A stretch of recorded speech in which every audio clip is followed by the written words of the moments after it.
누가복음 5장 17절에서 26절까지입니다.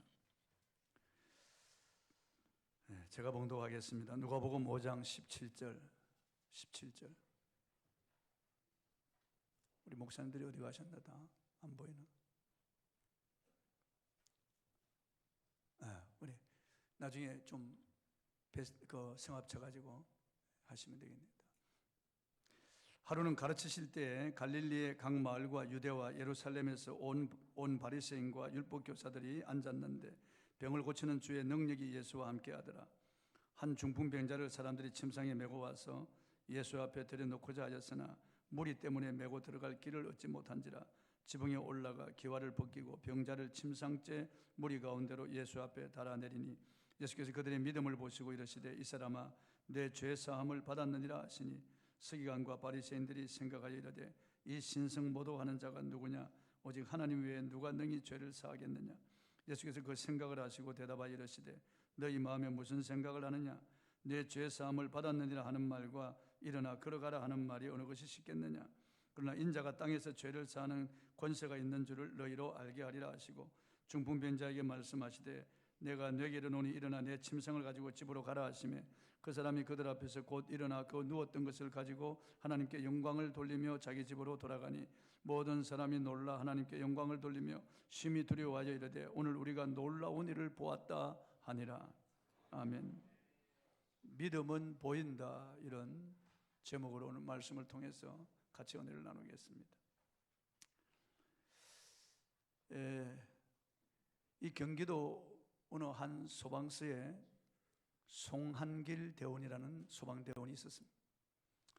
제가 MBC 특종 놀라운 세상이라고 하는 프로에서 직접 보았습니다. 그 송한길 대원이 잠깐 소방서 앞에 나왔는데 뒷뜰에 무엇이 푸드득 하는 소리가 들려서 돌아가 보니까 검은 고양이 한 마리가 흰 비둘기를 앞발로 누르고 목을 막 물어 뜯고 있는 거예요.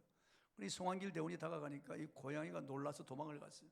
보니까 이게 털이 다 뽑히고 살점이 떨어져 나가고 피를 흘리며 비둘기가 쓰러져 푸득거리는 그것을 주스다가 품에 안고 돌아와서 아직 체온이 있는 거예요. 그래서 소독하고 약을 발라주고 상처를 이렇게 싸매주었더니 이 비둘기 살아났어요. 그리고 그때부터 이 송한길 대원을 따릅니다. 떠나지 않습니다. 다 나와서 날려주는데 이게 날려주면 부메랑처럼 다시 날아와서 여기 앉는 거예요. 다시 잡아가지고 날아가라고 그러면은 다시 날아와서 여기 앉는 거예요. 떠나지 않고 집무실에 들어가면 따라오는 거예요. 그리고 이제 퇴근할 때는 못 따라오죠. 퇴근할 때는 비둘기가 사라졌다가 아침에 출근하면은 차에서 내리면은 이 비둘기가 나무에서 이렇게 지켜보다가 쫙 날아 내려와서 그 가늘한 두 발을 이렇게 구부리면서 부리를 땅에 대고 3번 큰 절을 하는 거예요. 다 이렇게 절을 하는 거예요. 그래서 방송국 직원들이 너무 신기하게 여겨서 다른 사람을 송한길 대원으로 변장을 시켰습니다.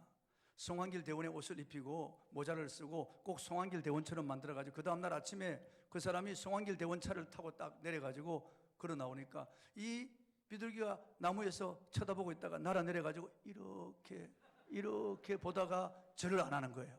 이야, 정말 놀랐습니다. 이런 미물이 사람을 다 알아보는 거예요. 그 다음 날에는 송한길 대원을 다른 사람처럼 변장을 시켰습니다. 수염도 달고 안경도 쓰고 다른 사람처럼 변장을 시켜가지고 아침에 딱 출근하는데 이 비둘기가 나무에서 싹 날아내리더니만 다른 사람처럼 되어 있는데도 송한길 대원을 알아보고 그게 큰 절을 3번 하는 거예요. 그리고 따라 들어가는 거예요. 이야, 이런 미물도 자기 생명을 구해준 은인을 알아보고 그 은인의 은혜에 보답하기 위해서 아침마다 큰 절하고 그리고 떠나지 않고 따라다니면서 그런 모습, 그런 행동을 보이는 것을 봅니다. 이런 미물도 은혜를 알고 그 은혜에 보답하는 이런 태도를 보이는데 오늘 우리 그리스도인들의 믿음이 있다면은 정말 예수 그리스도의 십자가의 구속의 은혜를 안다면은 피 묻은 하나님의 이 놀라운 사랑을 안다면은 우리가 달라져야 되지 않겠어요? 우리 믿음을 보여야 되지 않겠어요? 오늘 본문에 보면은 예수께서 갈릴리의 어느 한 마을에 들어가셨습니다. 거기서 설교하고 계셨는데요, 한 집에서 주님이 설교하고 있을 때 수많은 사람들이 몰려들었습니다. 그때 병을 고치는 주의 능력이 예수와 함께 하더라 그랬습니다. 그러니까 예수님께서 병을 고치는 것은 예수님의 그 전능하신 신성으로 고친 것이 아니고 주의 능력, 즉 성령의 능력이 예수님과 함께했다. 예수님은 우리와 똑같은 사람이 되어 오셨기 때문에 신적인 능력을 잠재하시고 예수님은 전능하신 그 신성을 사용하지 않으셨어요. 우리도 똑같이 성령을 받아서 성령의 능력으로 귀신을 쫓아내고 병을 고치고 기적을 행하셨다고 하는 것을 분명히 알 수 있습니다. 병을 고치는 주의 능력이 예수와 함께하더라. 그러니까 많은 병든 자들이 예수님께로 나와서 고침받으려고 몰려들었고 그 가족들도 함께 왔을 것이고 또 예수님의 기적을 보기 위해서 모인 사람들, 호기심, 그리고 또 말씀을 듣기 위해서 온 이런 믿음을 가진 사람들, 함께 수많은 사람들이 그 집에 몰려들었습니다. 그래서 성경은 다른 복음서에 보면은 그게 가버나움이라고 말씀하고 있고 그 집에 용신할 틈도 없었다고 말씀하고 있어요. 얼굴을 서로 이렇게 돌릴 틈이 없었다는 거예요. 그렇게 사람들이 많이 몰려들었습니다. 그런데 전신을 쓰지 못하는 한 중풍병자를 들것에 뉘인 채로 내 친구가 한 기씩 잡고 이 친구를 데리고 예수님께로 왔습니다. 보면 18절을 한번 보겠습니다. 시작. 한 중풍병자를 사람들이 침상에 메고 와서 예수 앞에 들여놓고자 하였으나, 이 중풍병자가 보면은 반신불수하는 사람들은 그래도 걸어 다닐 수 있습니다. 몸이 부자연스럽지만은 걸어서 다닐 수는 있지만은 이 중풍병자는 전신불구가 되었기 때문에 걸어 다닐 수가 없습니다. 그래서 침상에 누워서 사는 거예요. 꼼짝도 하지 못하는 이런 전신불구자입니다. 이 전신불구자를 침상채 이렇게 들것에 이렇게 뉘어놓고 이 친구들이 데리고 왔다고 말입니다. 오랜 병고로 수축해진 얼굴과 비참해진 그 몰골을 사람들에게 보이기를 좋아할 사람이 어디 있겠어요? 병든 사람들을 자기 집에 오는 거 원하지 않습니다. 별로요. 그리고 특별히 이 전신불구된 이런 사람들, 정말 사람들 만나기를 싫어하죠. 너무 괴롭습니다. 그런데도 사람들이 많이 모이는 곳에 온 것은 오직 한 가지, 예수님을 만나기 위해서 온 겁니다. 그래서 체면불구하고 자기의 비참하고 수척하여 말라본 그리고 굳어버린 이 몸을 보이는 것을 부끄러워하지 아니하고 온 것은 오직 한 가지 목적, 예수님을 만나기 위해서 온 것입니다. 이 중풍병자는 예수님에 대한 소문을 들었던 것이 분명합니다. 누구든지 예수께로 가기만 하면은 모든 병든 자를 다 고치신다. 그분은 사랑이 많으시고 긍휼이 많으셔서 말씀으로 고치고 손 얹어 일일이 다 고치신다. 우리가 그 현장을 보았다. 소경이 눈을 뜨는 것을 보았다. 안전병이가 일어나고 나병 환자가 즉시 깨끗하게 되는 것, 심지어 죽은 자도 살린다. 이런 소문이 퍼졌기 때문에 이 소문을 들은 이 중풍병자는 자기 친구들에게 부탁했습니다. 나를 예수께로 좀 데려가 달라. 나를 예수께로 좀 데려가 달라. 어찌하든지 나를 예수님 앞에까지만 좀 데려가 달라. 그래서 친구들이 이 사람을 들것에 실은 채로 지금 예수님이 계신 이 집으로 온 것입니다. 그러나 집 앞에 당도했지만은 사람이 인산인해를 이루어서 도저히 예수님께로 들어갈 수 없습니다. 집 문 앞에도 완전히 사람들이 찼어요. 들어갈 틈이 없습니다. 좀 비켜주십시오. 죄송합니다. 앞으로 들어가게 양보 좀 해. 누가 양보하겠어요? 자기들 가족들도 다 고침받기를 원하고 자기들도 예수님의 기적을 체험하기를 원해서 왔는데, 아니 누가 도대체 양보하고 길을 열어줄 사람이 어디 있겠어요? 그래서 들어갈 수가 없는 겁니다. 19절 전반절 한번 읽어보겠습니다. 시작. 무리 때문에 메고 들어갈 길을 얻지 못한지라. 도대체 메고 들어갈 수가 없는 거예요. 여기까지 메고 왔는데 무리 때문에 마가복음에 보면은 용신할 틈도 없었다. 얼굴을 돌릴 틈도 없었다는 거예요. 워낙 사람들이 많았어요. 그러니까 사람 때문에 못 들어가는 거예요. 못 들어가는 거예요. 오늘날도 교회 온 사람 중에서 예수님을 만나지 못하고 돌아가는 사람들이 많습니다. 먼저 믿은 신자들 때문에 시험 들어서 교회를 떠나는 사람들이 많다고요. 우리 교회 등록하고 새가족방까지 했는데 이 사람이 놀래가 교회 안 나온다는 거예요. 이런 사람이 한두 명이 아니에요. 교회 와서 보니까 자기하고 서로 마음이 상한 사람이 우리 교회에 있다는 거예요. 우리 교회 금전거래 했던 사람이 우리 교회에 있고 자기에게 마음에 상처를 준 사람들이 우리 교회에 있는 것을 보았다는 거예요.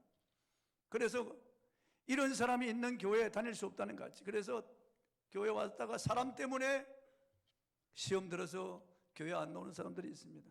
소위 가나안 교회, 안 나가 교인들은 다 교회 와서 목사 때문에, 장로 때문에, 권사, 안수집사, 집사들 때문에 시험 들어서 먼저 믿은 사람들 때문에 부딪혀서 그냥 떨어져 나가는 거예요. 교회 안 다니는 사람들이 많습니다. 그래서 교회는 위선자들이 많고, 교회는 이런 못된 사람들이 있기 때문에 나 교회 안 나간다, 이런 사람들이 많은 겁니다. 그래서 먼저 믿은 사람들 때문에 믿으려고 하는 사람들이 걸려 넘어지고 예수님을 만나지 못하고 돌아가는 경우가 많습니다. 너무나 안타까운 일이 아닐 수 없습니다. 우리는 절대 사람 시험 들게 해서는 안 되겠습니다. 어떤 일이 있더라도. 네덜란드의 한 시골에 초라한 예배당을 가진 교회가 있었습니다. 그 마을 사람들은 대부분 가난한 사람들이라서 예배당 건축을 하지 못하고 기도만 하고 있었습니다. 어찌하든지 하나님, 우리 예배당을 새로 지을 수 있도록 해 주십시오. 너무나 낡아서 비가 새고 바람이 불면 창이 흔들거리고, 그래서 하나님이 낡은 예배당을 부수고 여기 새 예배당을 짓게 해달라고 그렇게 하나님께 기도하고 있는 중이었습니다. 그런데 어느 날 주일날 예배 시간에 허름한 한 노신사가 들어와서 맨 앞자리에 이렇게 앉았습니다. 그때 안내위원이 급히 와가지고 그 신사에게 여기 앉으면 안 됩니다. 여기는 장로님석입니다. 뒤로 물러가십시오. 그래서 이 노 신사는 머쓱한 얼굴을 하고 일어나서 뒷자리로 물러갔습니다. 그리고 예배가 끝났을 때 젊은 신사들이 우르르 몰려 들어와서 그 노 신사를 에워싸고 나가는 것입니다. 그래서 담임 목사가 보고 하도 이상해서 뛰어나가서 그 젊은 사람 중에 한 사람을 붙잡고 물었습니다. 아니, 누구십니까? 누구길래 이분을 호위해서 나가는 겁니까? 그러니까 그 경호원들이 저분은 스웨덴의 아스카 왕이십니다. 임금님은 이 교회에 대한 소문을 듣고 이 교회 건축하도록 건축 헌금을 하려고 왔는데 혹시 무슨 말씀이 없으셨던가요? 안내위원 한 사람의 잘못 때문에 교회를 건축할 기회를 놓쳐버리고 마는 겁니다. 스웨덴의 아스카 왕이 그 교회를 건축해 주려고 왔는데 안내위원의 이 불친절과 이 방자한 태도 때문에 왕은 마음을 굳히고 돌아가 버리고 말았던 것입니다. 아무리 기도해도 응답받지 못했습니다. 새 예배당을 건축할 기회를 놓치고 말았습니다. 우리는 절대 이런 불친절한 사람이 되어서는 안 됐어요. 이게 새가족 섬김이 하라 그러면 인상 쓰는 사람도 있습니다. 어쩌면 그렇게 주님의 마음을 알지 못할까요? 새가족 섬김이가 되면 너무나 기뻐하고 감사하여 주님의 심정으로 섬길 수 있는 기회를 주신 하나님께 감사해야 될 것인데, 새가족 섬김이 하라면 서로 인상을 쓰고 안 하려고 하고 이런 사람들이 있다고 말이에요. 여러분, 우리 때문에 거쳐 넘어지는 사람이 있으면 안 됩니다.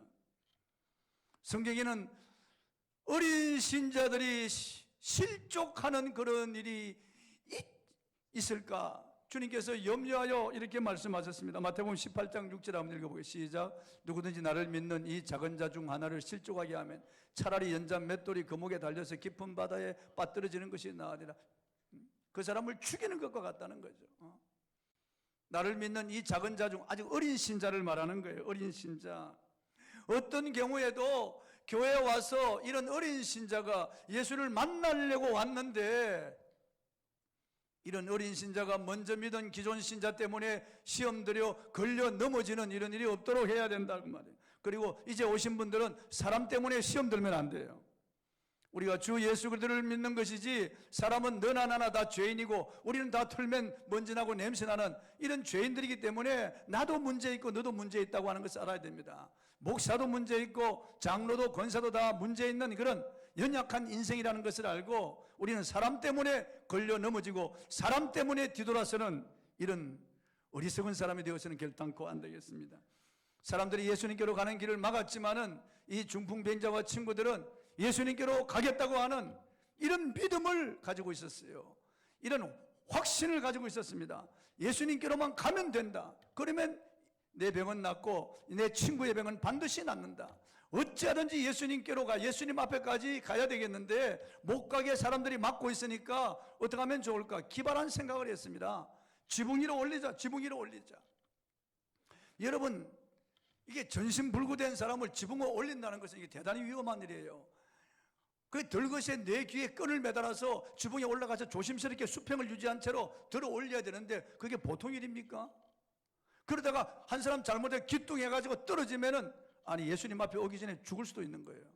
너무나 위험하지만은 그들은 모험을 하기로 결심했습니다. 이 친구를 지붕 위로 올리기로 그렇게 그들은 작정했습니다. 본문 19절을 한번 읽어보겠습니다. 시작. 무리 때문에 메고 들어갈 길을 얻지 못한지라 지붕에 올라갔다고 말해요. 우리가 예수께로 오는데 여러 가지 막는 그 환경이 있습니다. 때로는 예수께로 오는데 이 물질이 막는 경우도 있어요. 돈 때문에 시험 들어서 못 나오는 사람들도 있습니다. 어떤 경우는 여러 가지 환경, 어떤 경우는 내 자신이 가로막는 거예요. 내 생각이에요. 새벽에 나가려는데 오늘 영하 6도지. 찬바람 부는 거 봐. 내 생각 때문에 못 나오는 거예요. 금요 기도 피곤하다. 예수님을 만나는 이런 길, 정말 은혜 받을 그런 기회인데 내 생각이 계속 가로막는 거예요. 마귀가 그런 생각을 넣어주기도 하고, 그래서 나가지를 못하는 거예요. 그 생각을 넘어서면 되는데, 그런 장애물을 넘어서면 되는데 그 넘어가지를 못하는 거예요. 시편 18편 29절을 한번 읽어보겠습니다. 시작. 내가 주를 의뢰하고 적군을 향해 달리며 내 하나님을 의지하고 담을 뛰어넘나이다. 우리 앞에 있는 이 담을 뛰어넘어야 돼요. 믿음으로 담을 뛰어넘어야 돼요. 하나님을 의지하고 담을 뛰어넘어야 돼요. 하나님을 의지하면은 우리는 어떤 담이든지 넘을 수가 있어요. 안 된다는 이런 생각, 못한다는 이런 생각, 할 수 없다는 이런 부정적인 생각을 버려야 돼요. 이 중풍병자의 친구들 보십시오. 그들은 앉아서 할 수 없다, 못 들어간다, 그냥 돌아가자, 그렇게 하지 않았다는 거예요. 지붕 위로 올리자, 지붕 위로 올리자. 사람들이 가로막으면은 저 지붕을 넘자, 그런 생각을 가지고 있었던 거예요. 놀라운 일입니다. 본문 19절을 한번 읽어보겠습니다. 시작. 무리 때문에 메고 들어갈 길을 얻지 못한지라 지붕에 올라가 기와를 벗기고 병자를 침상째 무리 가운데로 예수 앞에 달았느니. 여러분, 기와를 벗겨냈다고 해요. 다른 복음서는 지붕을 뜯어냈다고 말씀하고 있어요. 기와를 벗기고 지붕을 뜯어냈다는 거예요. 예수님이 설교하고 있었던 것이 분명한데, 그럼 예수님 설교를 멈췄을 겁니다. 사람들이 다 쳐다보았겠죠. 아마 집 주인은 펄펄 뛰었을 겁니다. 그 가운데 사람들이 얼마나 비난했겠어요. 그리고 그 중풍병자를 그 침상을 달아내리려면 얼마나 많이 뜯어내야 되겠어요. 기와를 다 벗겨내고 지붕을 뜯어내는데 이 기와만 너무 놀라운 일이죠. 여러분, 우리가 지금 예배 드리고 있는데 누가 와가지고 막 이걸 의자를 막 뒤엎고 이 소란을 피우면 여러분 가만히 있겠어요? 우리 부목사님들이, 우리 장로들이 가만히 있겠어요? 나가서 그 사람 끌어내겠죠. 지금 이렇게 예수님 설교하고 있는데 수많은 사람들이 우리 주님을 기대하고 있는 그런 조용한 자리에 갑자기 지붕을 뜯어내고 기와를 벗겨내고 지붕을 뜯어내고 이런 짓을 하는데 얼마나 놀랬겠어요. 사람들이 그건 아랑곳하지 않고 계속 그들은 하는 일을 합니다. 사람들이 소리치고 집 주인이 펄펄 뛰고 예수님 설교를 멈추시고 모든 사람이 그들을 향하여 바라보며 손가락질하고 비난해도 그들은 아랑곳하지 않습니다. 예수님께로 가자. 예수님 앞에 내 친구를 달아내리자. 그걸 위해서 어떤 희생도 감수하겠단 말이에요. 사람들의 비난이나, 그리고 집 주인이 집을 변상해달라면 변상해주고 새로 지어달라면 지어주겠단 말이에요. 이런 각오를 하고 집을 뜯어내는 거예요. 지붕을 뜯어내는 거예요. 어떤 희생이라도 감수하겠다. 예수님을 만나는, 예수님 앞에 내 친구를 데려가는 일, 그 일을 위해서 어떤 일도 감수하겠다는 거예요. 그러니까 이런 일을 하는 거죠. 모험을 해서 지붕 위로 올리고 지붕을 다 뜯어내고 사람들이 비난하고 멈추고 그래도 그들은 그 일을 포기하지 않고 계속해서 지붕을 뜯어내고 달아내리는 거죠. 침상을 달아내리는 거죠. 은혜 받기 위해서, 고침받기 위해서, 예수 그리스도를 만나고 주님의 그 능력을 경험하기 위해서 그들은 이렇게 희생을 각오하고, 이들은 모험을 하고 희생을 하고 그들은 그들의 믿음대로 행동하는 거예요. 주석과 벤겔은 믿음이란 모든 장애물을 뚫고 예수께로 나가는 것이다. 옳은 말입니다. 모든 장애물을 뚫고 예수께로 나가는 게 믿음이에요. 믿음은 눈에 보입니다, 여러분. 믿음은 신학 교리 속에 있는 게 아니에요. 성경 속에만 있는 게 아니에요. 교리의 틀 속에 갇혀 있는 것도 아니에요. 믿음은 의식이 아니고 행식도 아니에요. 믿음은 눈에 보이는 거예요. 믿음 있는 사람 눈동자가 다릅니다. 믿음 있는 사람 얼굴 표정이 다릅니다. 믿음 있는 사람 예배드리는 태도가 다릅니다. 믿음 있는 사람의 기도가 다르고 믿음 있는 사람의 찬송이 다릅니다. 믿음 있는 사람의 가정생활이 다르고 믿음 있는 사람 직장에서 그 모습이 다릅니다. 믿음 있는 사람은 눈에 보입니다. 누구나 알아볼 수 있어요. 예수님께서 이들의 믿음을 보셨다고 그래요. 믿음을 보셨다. 믿음은 보입니다, 여러분. 믿음은 감출 수가 없어요. 감출 수가 없습니다. 노다지를 캔 사람들 그 기쁨이 얼굴에 나타나잖아요. 노다지를 캔 사람들 얼굴에, 큰 돈을 번 사람들의 얼굴에 그 기쁨이 나타나잖아요. 세상 것도 그렇게 기쁨이 하물며 믿음을 가질 때 믿음이 어떻게 드러나지 않을 수가 있겠어요? 사람이 어떻게 불을 품고 가만히 있을 수가 있겠어요? 믿음이 있다면은, 구주 예수에 대한 믿음이 있다면은 그 믿음은 눈에 보이게 되어 있어요. 주님께도 보이고 사람들에게도 보입니다. 알아볼 수 있어요. 믿음 있는 사람. 믿음 있는 사람은 모험을 하고, 그리고 장애물을 넘고, 그리고 장애물을 흡니다. 어떤 희생을 치르더라도 주님께로 가겠다는 이런 믿음, 은혜 받겠다고 하는 이런 믿음이 있습니다. 추위나 더위가 막을 수가 있겠습니까? 사람이 막을 수가 있겠습니까? 어떤 환경이 막을 수가 있겠습니까? 믿음이 있다면 원수 마귀가 여러 가지 시험을 해도 이길 수가 있는 거예요. 믿음 있는 사람은 눈동자, 얼굴 표정, 말씨, 태도, 행동, 그리고 그의 가정, 그의 직장, 사업, 범사에 믿음이 보입니다. 다 보입니다. 믿음 보입니다. 오늘날 보면은 믿음으로 말미암아 우리 한국교회가 이렇게 일어선 거예요. 우리 선진들이 그 믿음을 보여서 자기 논밭을 바치고 예배당을 짓고 거기에 엎드려서 금식하며 눈물로 기도하는 그들의 그 믿음을 보여서 오늘 우리 한국교회가 이렇게 일어난 거예요. 아프리카가 저렇게 예수 믿는 사람들이 많아진 것도 리빙스턴이라고 하는 한 젊은이가 들어가서 그들에게 믿음을 보인 거예요. 그 믿음을 보고 그 사람들이 예수를 믿게 된 거예요. 그래서 오늘 아프리카가 저렇게 된 거예요. 믿음은 눈에 보이는 거예요. 여러분, 구원받은 성도로서 여러분의 삶은 어떻습니까? 여러분은 주님 앞에 믿음을 보이고 있습니까? 보여드릴 그런 믿음이 있습니까? 아니면 믿음을 보여드리고 있습니까? 여러분은 사람 앞에서도 여러분의 믿음을 보여주는 사람입니까? 아니면 믿음을 감추고 있는 사람입니까? 아니에요. 주님이 나를 위하여 피 흘려 십자가에 희생하여 죽으셨다는 것을 믿는다면은 우리가 어떤 희생이라도 주님을 위해서 아까울 것이 어디 있겠습니까? 무엇이 둘릴 것이 있겠습니까? 주님께로 나아가는 길에 믿음을 가져야 됩니다. 믿음. 히브리서 11장 6절, 믿음이 없이는 기쁘시게 못하나니 하나님께 나아가는 자는 반드시 그가 계신 것과 그가 또한 자기를 찾는 자들에게 상 주시는 이심을 믿어야 할지니라. 할렐루야. 이 중풍병자와 내 친구들은 분명히 그 믿음을 가졌어요.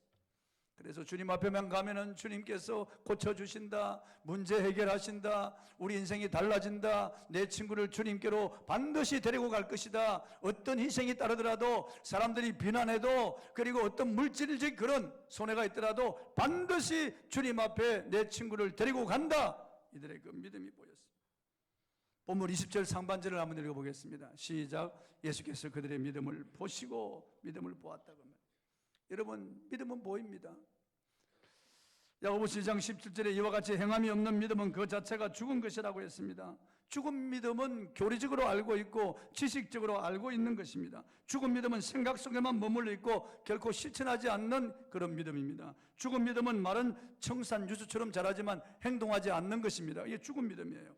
야고보서 2장 20절을 한번 읽어보겠습니다. 시작. 허탄한 사람아, 행함이 없는 믿음이 헛것인 줄을 알고자 하느냐. 여러분, 헛것이라는 건 가짜라는 말입니다. 행함이 없는 믿음은 가짜라는 거예요. 가짜.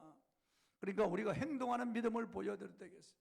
새벽에도 잠잠하지 않고, 금요일에도 잠잠하지 않고, 저녁에도 잠잠하지 않고, 여러분이 집에서도 잠잠하지 않고, 사람 앞에서 행동하는 믿음을 보여주십시오. 친절하게 하고, 섬기고, 사랑하고, 말씨도 부드럽게 하고, 반말 같은 거 하지 않고, 항상 존칭어를 쓰고 사람 앞에서 여러분의 믿음을 보이세요. 감사하는 말을 하고 여러분의 태도, 행동, 인사하는 것, 섬기는 것, 그게 다 믿음은 눈에 보이는 거예요.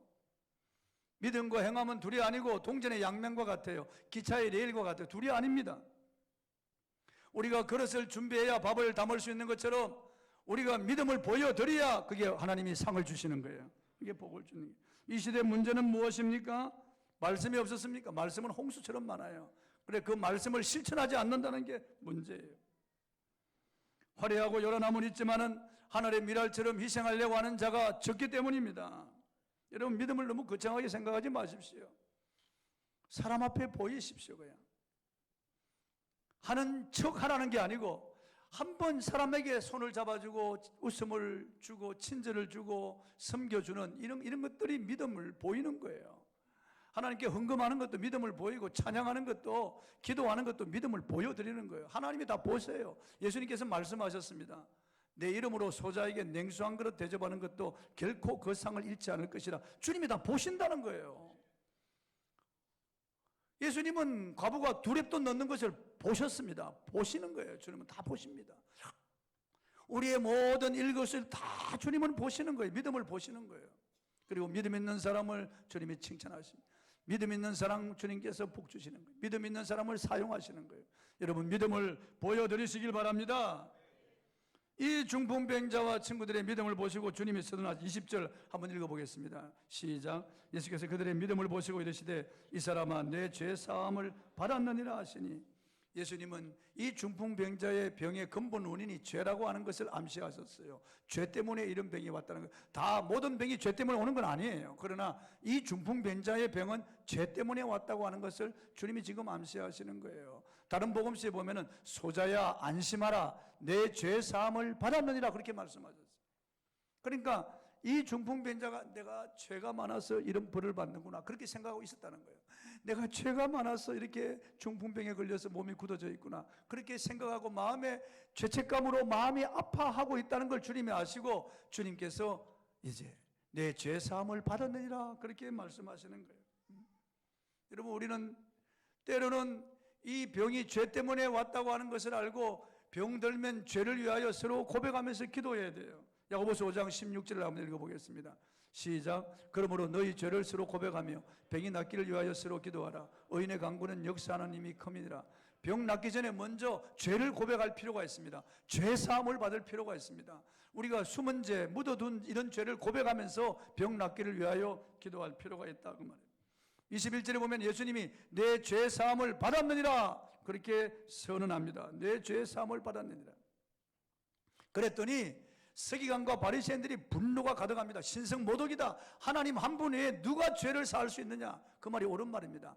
죄는 하나님 한 분만이 사하십니다. 그분이 입법자니까 우리가 죄를 짓는 것은 그분 앞에 죄를 짓는 것이 이것이 근원적인 죄니까요. 그러니까 하나님 한 분만이 우리의 죄를 사할 수 있는 거예요. 인간은 인간의 죄를 사할 수가 없어요. 우리의 근원적인 죄, 원죄와 자범죄를 용서해 주는 분은 하나님밖에 없어요. 그런데 예수님이 사람으로서 내 죄 사함을 받았느냐 하니까 기겁을 한 거예요. 참남하다. 신성모독이다. 하나님 한 분 외에 누가 감히 저런 말을 할 수 있단 말이냐. 그렇습니다. 하나님 외에는 할 수 없는 말이에요. 그런데 예수님은 하나님이시란 말이에요. 본문 23절 한번 읽어보겠습니다. 시작. 내 죄 사함을 받았느니라 하는 말과 일어나 걸어가라 하는 말이 어느 것이 쉽겠느냐. 여러분, 이단의 교주들도 내 죄 사함을 받았느니라, 코미디언들도 코미디하면서 내 죄 사함을 받았느니라 이런 말을 합니다. 우스갯소리로. 이단들이 써먹는 이 흔히 하는 말이 내 죄 사함을 받았느니라, 돈 받고 하는 말이 그 말이었다. 이 흔하게 할 수 있는 말이에요. 죄 사함을 받은 증거가 있나요? 그러니까 함부로 낭발하는 거예요. 그러나 중풍병자를 향하여 일어나 걸어가라 이런 말을 할 사람이 누가 있겠어요? 아무도 없어요. 여러분. 전신불구자를 향하여 일어나 걸어가라 누가 할 수 있겠어요? 예수님께서 중풍병자를 향하여 일어나 걸어가라 그러자 중풍병이 일어나 걸어가는 거예요. 그래서 예수님이 죄 사하여 주시는 분임을 증거하신 거예요. 예수님이 먼저 하신 그 말씀이 진리요, 예수님이 죄를 사해 주시는 분이라고 하는 것을 그들 앞에 확정해서 보여주시는 그 증거가 일어나 걸어가라. 그러자 중풍병자가 벌떡 일어나서 상을 둘러매고 걸어나가는 거예요. 죄 사함을 받았다고 하는 것을 증명하는 거예요. 할렐루야. 죄 사함을 받았다고 하는 거예요. 그리고 예수님이 하나님이라고 하는 것을 증명해 보이시는 그런 말씀이고 그 말씀이 이루어졌다고 말해요. 놀라운 말씀이죠. 조금 전까지 길을 가로막고 있던 사람들이 다 길을 열어줍니다. 하나님께 영광을 돌립니다. 너무나 놀라 충격으로 그들이 굳어져 버리고 말았어요. 의안이 벙벙해져 버리고 말아요. 그리고 하나님께 영광을 돌리며 길을 비켜줍니다. 들어올 때는 아무도 비켜주지 않던 그 사람들 이 사람이 예수 그리스도의 능력으로 치유받고 죄사함을 받고 치유받고 구원받고 이분이 나갈 때는 다 열어주는 거예요. 부모도 당당하게 그 길을 향하여 걸어갑니다. 여러분, 주님께 믿음을 보여드리면 우리 앞에 가로막고 있던 모든 난관들이 다 물러가고 길이 열립니다. 할렐루야. 믿음을 보여드리십시오. 중풍병자와 그 친구들이 믿음을 보여드리자 이런 놀라운 기적이 일어나는 거예요. 여러분, 주님은 여러분의 믿음 보기를 원하십니다. 우리 외모를 보시지 않고 중심, 우리의 믿음을 보기를 원하시는 거예요. 믿음을 보여드리십시오. 사람들도 우리 믿음 보기를 원하는 거예요. 우리가 믿음을 보이면은 그 사람들이 하나님께 영광을 돌립니다. 하나님께 영광을 돌립니다. 예수님이 이렇게 말씀하셨어요. 너희는 세상의 빛이니 산 위에 있는 동네가 숨기지 못할 것이요 사람이 등불을 켜서 말 아래 두지 아니하고 등갱 위에 두나니 이러므로 집안 모든 사람에게 비치느니라. 이러므로 너희 빛이 사람 앞에 비치게 하여 저희로 너희 착한 행실을 보고 하늘에 계신 너희 아버지께 영광을 돌리게 하라. 우리가 빛이라고 하는 것은 믿음을 보이는 걸 말하는 거예요. 믿음을 보일 때 빛이 되어 나가는 거예요. 사람들이 하나님께 영광을 돌리는 거예요. 여러분, 믿음을 보여드리시길 바랍니다. 믿음을 보이는 자가 되시길 바랍니다. 하나님은 어떤 사람에게 기적을 일으켜 주십니까? 어떤 사람의 길을 열어주십니까? 돈 있는 사람이 아니에요. 지식 있는 사람이 아니에요. 권력가도 아니에요. 잘생긴 사람도 아니에요. 오래 믿은 사람도 아니에요. 믿음을 보이는 자, 믿음을 보이는 자에게 주님은 기적의 통로로 쓰시는 거예요. 이런 기적의 역사를 일으켜 주시는 거예요. 이런 사람이 되기를 바랍니다. 찬송하겠습니다.